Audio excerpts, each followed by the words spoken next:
dear. Hello. I don't think you can say it that way.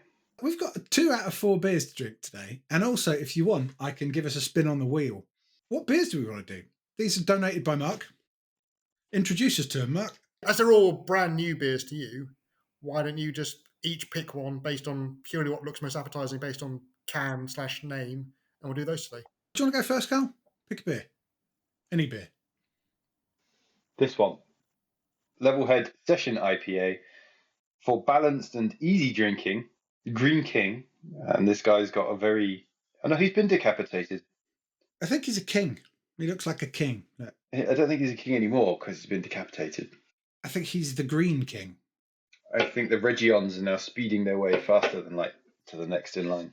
Let's try that one then. Oh, I tell you what I do like. Look at the ring pull. Oh, It's got a little crown. Yeah, look. It's got a little crown cut out in it. That's really nice. That's a nice touch. I like that. I like the green on the top of their can as well. Ooh, that is refreshing. It's not like punch you in the dick hoppy, but there's some serious hops there. Oh, there is some hops in that. A nod to the legend of our very own St. Edmund.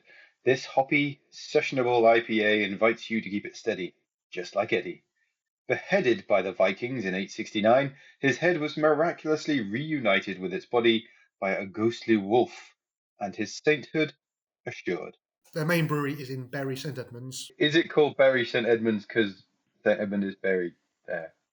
What does Bury mean in name of towns, places? How do I search that, better than the words I just made? The name Bury is connected with borough and has cognates in other Germanic languages such as burg, a fortress or castle, and... Is Christa Burg Christa Castle? I like the pun on the side of the can, because I like a good pun. Perfectly executed, delicately balanced. Because they had to balance the head back on it and wiggled it and fall off. For shits and giggles, I'm going to spin the wheel. Well, it's the spreadsheet kid, although he's no longer the spreadsheet kid because of his massive dereliction of duty. He's AWOL. Although we did see him at the weekend. He seems fine. Seems good. Yeah, he's not AWOL in general, just from these particular set of duties. Yeah. For like a year or more. So we can't call him the spreadsheet kid, but we can call him kid. Let's talk about kid. It's not behind his back because he might watch it. The big question is, where does he come in relation to Excel? He's got to come higher than Excel because Excel's just Excel, right? Whereas the spreadsheet kid, if that is his superpower, can work any spreadsheet. I bet he can't. He hates his MacBook as it is. I bet he never uses numbers or whatever. What do they call it on a Mac? Yeah, it's numbers. You're a proud card carrying Macist now. You should know this shit. Yeah, but every so often numbers loads up and I'm a bit like, what the hell is this? There's very rarely a world where I'm like, I've got the choice between Excel and numbers. And I go, this feels like a numbers situation. So, spreadsheet kid, low. Real low. On the other hand, he's one of the friendship gang and you rated yourself real high. Oh, I love him as a person. Just as an employee. I'm surprised we haven't fired him some time ago. But what do you think of the beer? I really like it. I want my hops in moderation, and this is moderate hops. I really like this because we had some really nice beers on this, but a lot of those you're going to have to order specially or you'll never see again. Yeah. Whereas this is available all over the country in many Green King pubs. Is this one of their standard all the time brews? Yeah, I'm pretty sure. When I ordered them from the website, that was the first time I seen the can, and I was very impressed by that. That's actually very nice. I feel it's more aggressive than it might suggest with its balanced and easy drinking. It's more aggressive than a lot of the beers that we had before that said I'm hoppy on them. Should we open another beer? Ooh, Sean's choice. So we've got a refreshing and a fruity and refreshing all-day IPA. An all-day IPA is a breakfast beer, right? I should have bought these, actually. I didn't. I was in Waitrose earlier. I'm not normally in Waitrose. Really could have been parents' evening, and we're passing one out. Happened to pass by Waitrose. They had a beer which was advertised as being low calorie, gluten free, low carbs, and caffeinated. Huh. So they've taken a load of shit out and replaced it with caffeine. I think we should stick with Green King, and because I love a hazy, we should go for Hazy Day. It features a man who should be sad because he's in the stocks, Oh no, but he seems quite happy. Oh yay! In the 16th century, in Belgian Edmonds, those convicted of minor crimes were sentenced to a day in the pillories. With clouded judgment and a hazy sense of morality, locals would come to heckle, goad, and even throw things at the miscreants. A smooth, unlawfully fruity, hazy pale ale with orange, citrus, tropical notes. Given you are our legal expert, Mark, it's going to be down to you to judge whether this is actually a crime. Is a certain level of fruitfulness criminal? I don't know, but that's good. It tastes like a rhubarb. The sweet bits Rhubarb of and rhubarb. custard. I wouldn't say it was illegal, though, right? I mean, I think the spicy boy is the closest we come to a crime. it's got such slightly creaminess as well.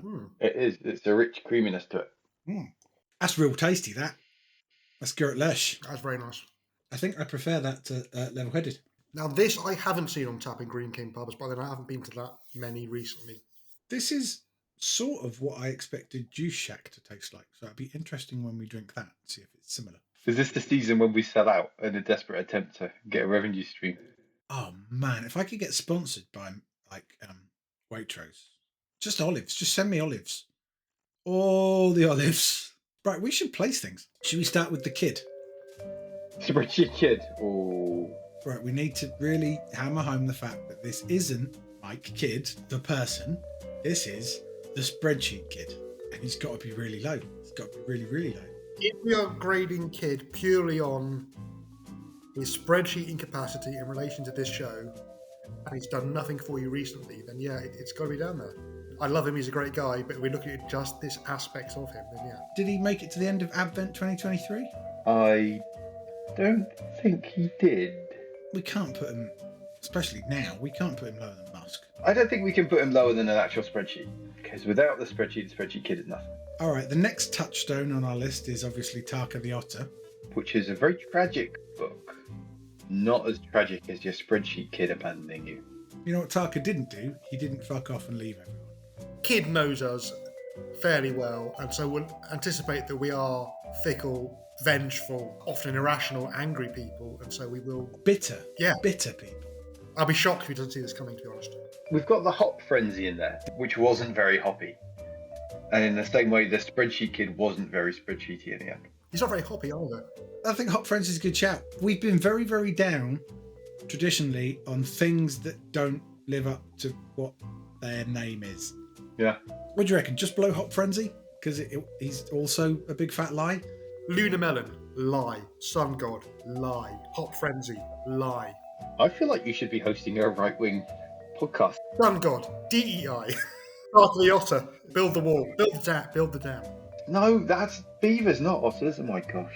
I guess they're all the same to you. I'm pitching between Caramel and Hot Frenzy. Yeah, Yeah. right. Let's do it. Done. Bosh, done. At least you're better than Musk. I want to call out that position of Musk is maximum insanity that's happened in the last 7 weeks. Wait, not that we can revisit things, because them's the rules, but I might put him at worse than Lost Lager. We should do a different version. Crazy Eyes Musk. Chainsaw Musk. Just after Tesla goes bust, we can replay it. Well, first up, we had Level Head. I liked it. I liked it a lot.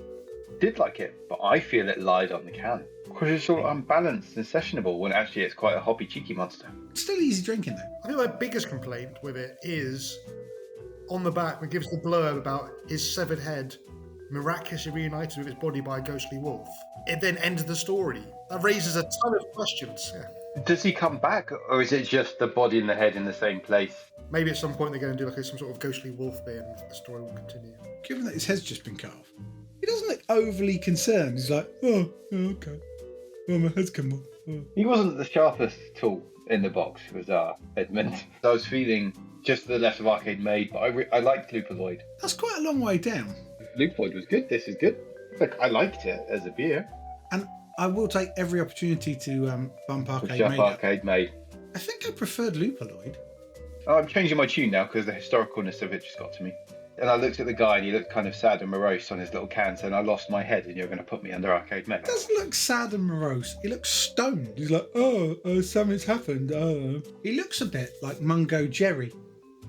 In the summertime when the weather is hot. Just above Black Heart. Between the Satellite, I think it was, and Lupaloid for me. Where are you putting him, Mark? I think you're definitely in the right area. I would bump it up and put it between Brewdog Elf, but just below the Hazy Jane Guava. I reckon that will probably put it around Shoreleave. What's it between Shoreleave and Brewdog? That is Portsmouth. I like Shoreleave. It was a very sort of Trencherman kind of beer. Like you're going to drink pints of that and a lot of them. It was old school. It was an old school beer for beer men. Beer. Well, what about we put it just below Shoreleave and just above Portsmouth then? I think it needs to go above Shoreleave to be mathematical. I mean, I'm all right with that. I'm fine with Okay, that. I mean, they're both very nice beers, and they're both the kind of thing I can see myself having multiple of an evening and still enjoying it every single one. If you walked into a pub and either this or Shoreleave were on tap, you'd be like, yay! If it's on tap, the tap has to be a massive novelty tap of this guy's head. All right. Just above Shoreleave then. Cool. Which leaves... Hazy Day. I bloody love this. I thought this was spec-fucking-tacular. My initial thoughts are definitely better than Hazy Jane, because I'm picking the Hazies. Yeah. Better than your Hazy Jane Peach and Hazy Jane Pineapple. And we move up some, and we're looking at the original classic Hazy Jane, which is a lovely beer, and I've not had those in a while. I think this has more character, more variety of flavour than Hazy Jane. It tastes a little bit less artificial than the hazies, I would say. I reckon better than Hazy Jane. But where? I think I liked Black Betty more.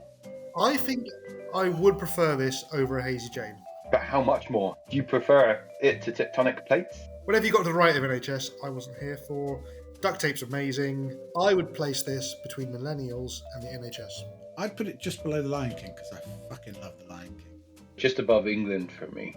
Then by the power of pointing my fingers at it and having a guess, I would say that this would be around Hazy Jane. I did like Smog Rocket. Between Smog Rocket and Under Siege, then? Yeah, all right. Sign off catchphrase on free. Free. We don't have 2, one. 1. I like big butts and beer.